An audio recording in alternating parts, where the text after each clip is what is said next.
Cricket মাঠে কত অদ্ভুত কাণ্ডই না ঘটে, কিন্তু সাদা বল হুট করে মেরুন হয়ে যাওয়ার কথা কি কখনো শুনেছেন? পিএসএল এর এক ম্যাচে ঠিক এই অবিশ্বাস্য ঘটনাই ঘটেছে। হায়দ্রাবাদ কিংসম্যান বনাম লাহোর কালান্দার্সের ম্যাচ। পাওয়ার প্লে শেষ হওয়ার আগে থেকেই দেখা যাচ্ছিল বলের ওপর একটা মেরুন আভা। লাহোর কালান্দার্সের ইনিংসের ১৫তম ওভার শেষে পরিস্থিতি এমন দাঁড়ায় যে আম্পায়াররা বলটি পরিবর্তন করতে বাধ্য হন, কারণ ততক্ষণে সাদা বলের রং পুরোপুরি বদলে গেছে। হায়দ্রাবাদ অধিনায়ক মার্নাস লাবুশেন্ত ম্যাচের দ্বিতীয় ওভারেই আম্পায়ারদের নালিশ জানিয়েছিলেন। ম্যাচ শেষে তিনি অবাক হয়ে বলেন, আমি তো আম্পায়ারদের জিজ্ঞেস করেছি কি হচ্ছে এসব, বল তো পুরো লাল হয়ে গেছে।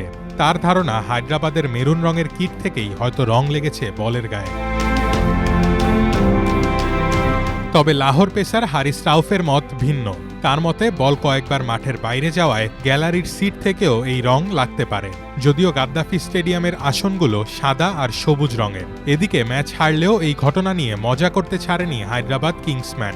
সোশ্যাল মিডিয়ায় তারা লাহোরকে অভিনন্দন জানিয়ে লিখেছে, নিজেদের প্রথম পিঙ্ক বলের ম্যাচ জেতার জন্য অভিনন্দন।